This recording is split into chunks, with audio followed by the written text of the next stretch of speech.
Magandang araw po sa ating lahat. 6 na araw na lang at magta-transition na naman po tayo sa bagong taon. Panalangin po natin na samahan tayo ng Panginoon sa taong 2025, sa bawat tagumpay at sa bawat kaharapin po natin sa 2025, taong 2025.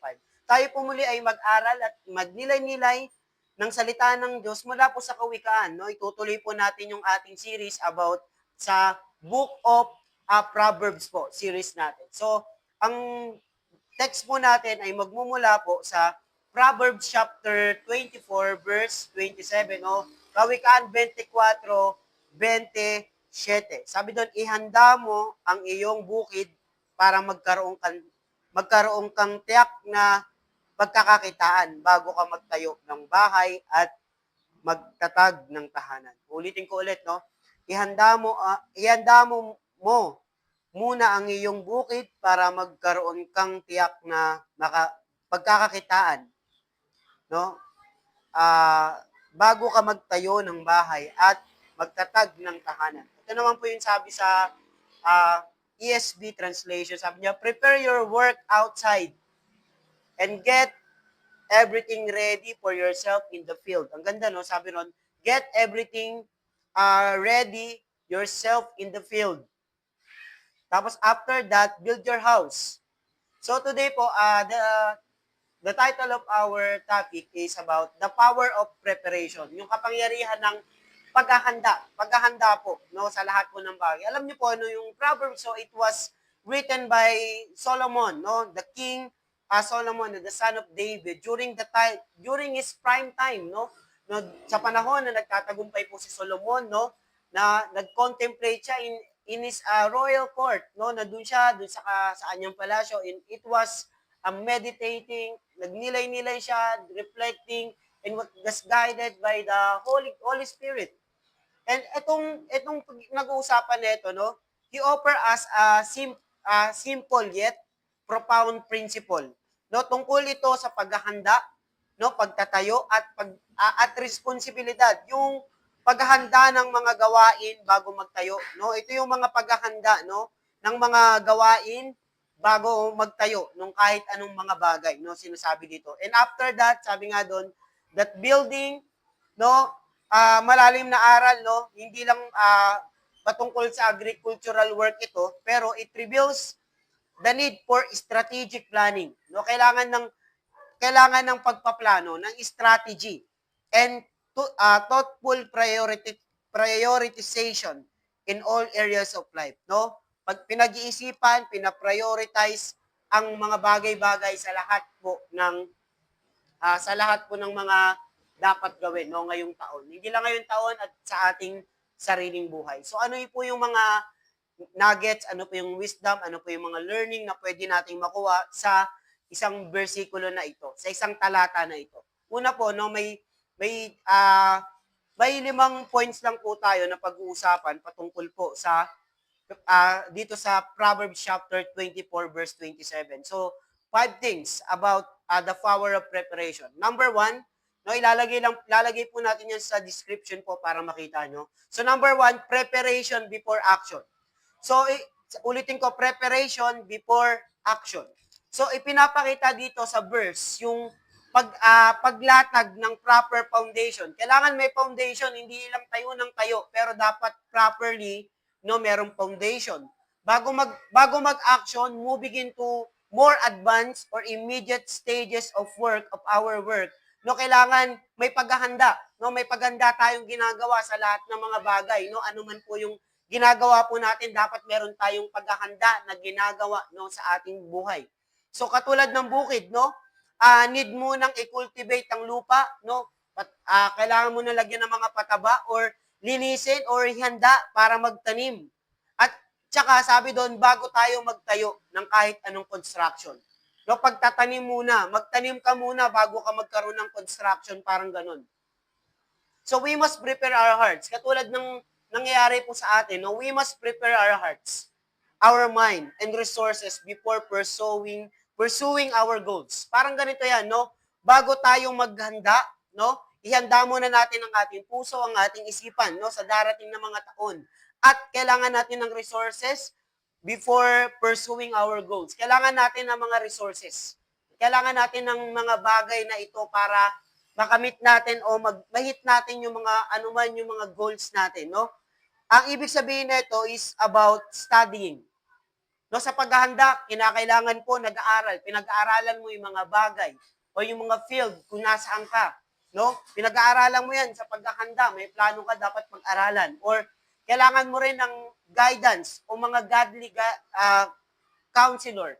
Kailangan mo lang ng seeking advice. Kasi may mga taong mas magaling sa atin, may mga taong nauna sa atin na kailangan tayong makinig sa kanya. And gaining the right experience before taking into a new responsibility. Diba, kailangan natin ng wisdom, no, bago tayo pumunta sa bagong responsibility na kakaharapin natin ngayong taon. So ano man po yung mga kailangan nating ihanda sa ating buhay, no, sa ating buhay Kristiyano, sa ating trabaho, sa ating eskwelahan, sa ating negosyo, prepare before action. So ayun po yung una, no? Paghandaan muna natin, sabi nga, bago ka pa lang pumunta dun sa pinapangarap mo, dapat handa ka na. No, hinanda mo na. Handa ka na dapat. So pangalawa, dapat prepare ka spiritually. Spiritually prepare ka. Or spiritually healthy ka. So spiritually, this verse po is paalala po na ang ating relasyon sa Diyos ay kailangan natin i-nurture muna or kailangan natin patibayin muna ang ating spiritual life. No, naghahangad tayo ng malaking goal or naghahangad tayo na lumago pa kay Lord pero ang spiritual natin hindi healthy. No, paano tayo magiging healthy spiritually? Siyempre, doing your devotion, no? Lagi tayong dumikit at magbasa, mag-aral ng salita ng Diyos, no? Maglingkod sa Diyos, at magbahagi po ng ating pananampalataya sa iba upang marami pong taong maligtas. So if we rush into things without grounding ourselves with prayer, no, kapag nagmamadali tayo pero hindi tayo grounded, hindi tayo malalim, hindi tayo malalim sa panalangin, sa pagsamba at ating understanding sa salita ng Diyos, pwede tayong humarap sa mga unnecessary struggle at mga setbacks. Pwede tayong humarap, no, kapag humarap na tayo sa mga struggles, no, hindi natin makayanan dahil hindi tayo handa spiritually, hindi tayo sumamba, no? Hindi natin pinalalim ang ating pag-intindi sa salita ng Diyos. Kaya napaka-importante po ng meron tayong pakikiniig sa Diyos o meron tayong quiet times, meron tayong panalangin, meron tayong salita ng Diyos sa atin araw-araw. Or building relationship with God provides the strength and direction that we need for other areas of life. Kailangan natin yung relationship natin kay Lord. Kasi nagpo-provide siya ng kalakasan, ng direksyon sa anuman area ng ating buhay. No, importante po na ngayong taon, no, itong sinasabi dito, na ihanda mo muna ang iyong bukirin bago ka magtayo ng bahay at ng iyong tahanan. Sinasabi dito sa atin, no, spiritually prepare ka dapat. Lagi tayong prepare spiritually. No, mahirap pagka hindi tayo spiritually prepared next year. No, tapos marami tayong pagdadaanan. Ano kayang mangyayari sa atin? Pwedeng hindi natin kayanin, pero sa tulong ng ating Panginoon, kakayanin po natin because meron tayong malalim na relasyon po sa Kanya. So, ayun po yung pangalawa. Yung pangatlo po is planning for success. Importante, pinaplano yung success. Sabi nga, if we fail to plan, plan to fail. Kung plano mong hindi mag-fail, plano mo rin na hindi magplano. Kasi hindi ka nagpaplano. Kaya nagpi-fail kasi walang plano. So, building a house represent stability o kaya yung tibay, no, yung tibay or long-term goals and success but doesn't happen by accident. Yung long-term goals tsaka yung success, hindi lang yan aksidente na biglang isang araw magiging matagumpay ka, hindi ganon. Kailangan meron kang ginagawa. Meron kasi yung goals, no? Para meron kang gawin. Yung goals, ang goal din niyan para meron tayong ma-hit. ma-hit natin yung mga goal natin. Meron tayong strategy. At yung tagumpay, nakukuha po yan, no? Hindi lang sa mga diskarte natin, pero sa tulong din ng ating Panginoon. Nawag, gabayan tayo ng ating Panginoon sa mga susunod pa na taon. Or it requires intentional preparation. Kailangan talaga paghahanda. Importante talaga na tayo ay naghahanda. No, ang daming lesson, tambak na lesson. Alam ko po, maraming pumapasok sa isip nyo. It comes to preparation. Kasi iba-iba, no? Iba-iba po siguro yung nakikinig po sa atin. Na iba-iba yung hinahanda mo sa buhay mo. Pwedeng mag-aasawa ka ng ngayong taon, pwedeng hahawak ka ng ministry ngayong taon, pwedeng magkakaroon ka ng negosyo ngayong taon, pwedeng mag-aaral ka ngayong taon, pwedeng papasok ka sa bagong mga negosyo ngayong taon. Kaya importante po ang paghahanda. Wala pa po tayo dun sa pinapangarap natin, dapat matuto po tayong maghanda. So whether it building career, sabi nga natin, a family, pwedeng magsimula ka na ng pamilya, or personal development sa sarili mo, we must invest time and effort into initial stages of planning and equipping ourselves. Kailangan mag-invest talaga tayo ng oras at ng effort para magkaroon tayo ng initial planning para sa ating personal or equip natin, no? Isanayin natin yung sarili natin, no, para sa mga ganitong tagumpay. Pwedeng magbasa, pwedeng mag-aral, pwedeng magpaturo, no, pwedeng pwedeng mag-aral, no, ano pa, maraming paraan, no, pwede mong ihanda yung sarili mo para ma-equip ka sa anumang larangan na tatahakin mo. So it also implies patience. Kailangan dito ng patience. Kailangan din dito ng disiplina. That quality that help us avoid rushing into the things before they are ready. No, importante, no, yung kailangan ng patient na ma-avoid natin yung pagmamadali sa mga bagay na hinahanda natin. Importante, sabi nga, nagmamadali, nagkakamali. Sabi nga natin, no, mga nakarang topic pa natin, sabi doon, enthusiasm without knowledge is not good. Desire without knowledge is not good. Kaya importante po na planuhin natin, no, bago tayo, planuhin natin yung mga tagumpay natin sa darating na taon. So pangapat, wise stewardship. Importante, dito, in-encourage natin ang bawat isa na magkaroon tayo ng stewardship of time and resources. No, kailangan din natin ng matalinong, di ba, katiwala sa oras at sa mga resources na pinagkakaloob sa atin ng Panginoon. So, katulad ng farmer, no, na hindi siya nagsasayang ng resources para mag-build ng kanyang bahay into a field that yet not ready for the crops. So, hindi siya kumbaga, yung farmer, hindi muna siya nagtatayo ng bahay. Ang ginagawa niya, inahanda niya yung taniman niya, at para pag kumita na ito, ready na siya magpatayo. Parang ganon. We must wisely use our time. Kailangan talaga gamitin natin ang oras natin sa tama.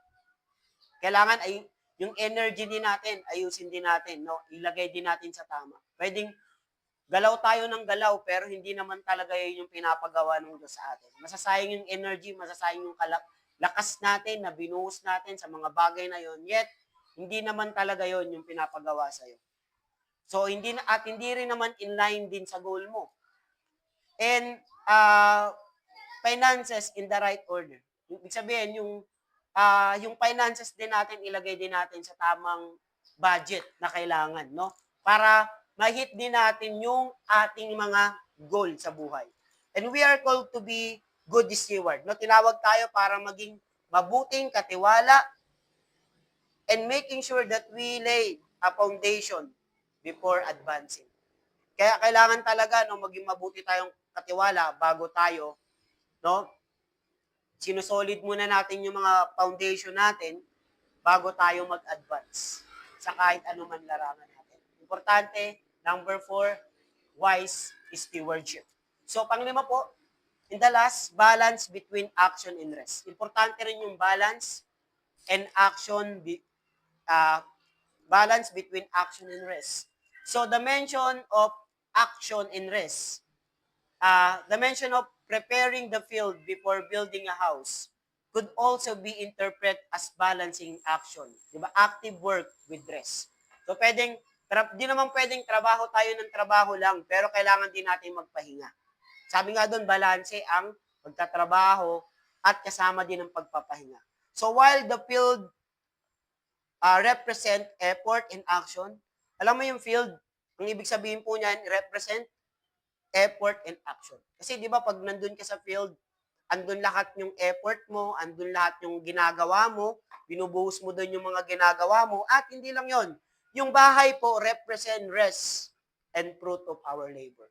Yung bahay po, nire-represent din po dyan ang pahinga at fruit of your labor. Nag-enjoy ka naman ngayon sa mga bunga ng mga ginawa mo. Dahil meron kang yung bahay, no? Naitayo mo yung bahay. Kaya importante bago daw magtayo, no, kailangan handa muna. Handa ka muna. So handa muna tayo. So this suggests that before we can rest and enjoy the house we build, we need to first make the necessary preparation in our lives. Bago natin itayo yung bahay, bago tayo magpahinga, mag-enjoy, no?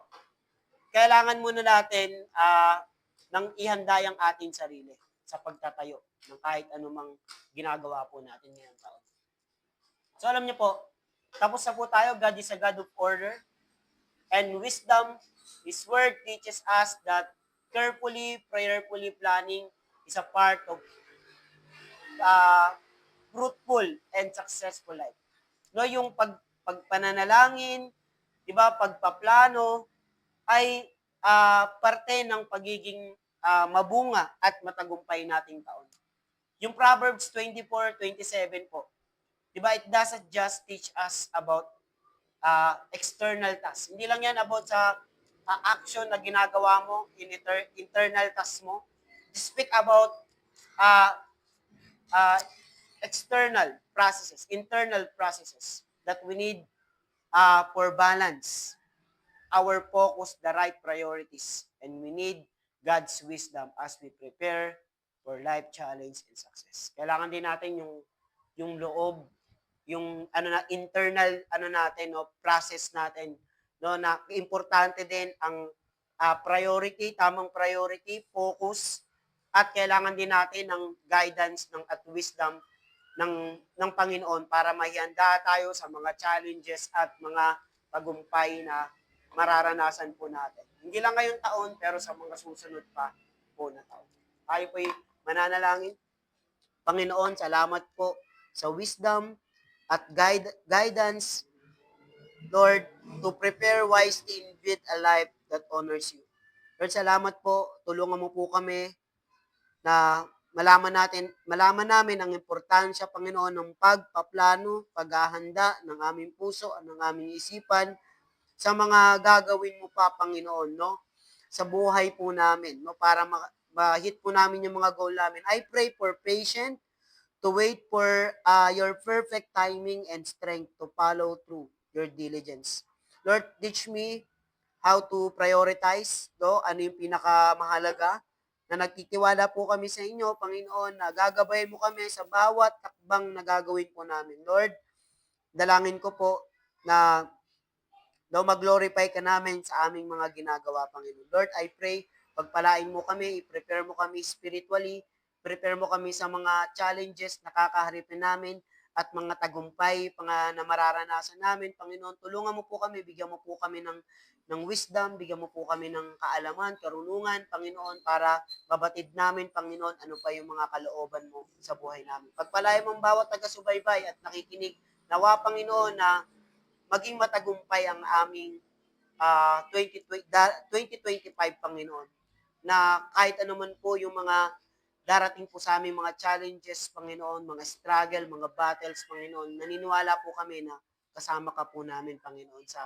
2025, Panginoon. Samahan mo po kami, Panginoon. In Jesus' name, amen and amen and amen. Magandang araw po sa ating lahat. No? Salamat po sa pakikinig. At lagi po nating tatandaan na mahal tayo ng ating Panginoon. God bless everyone. Thank you po.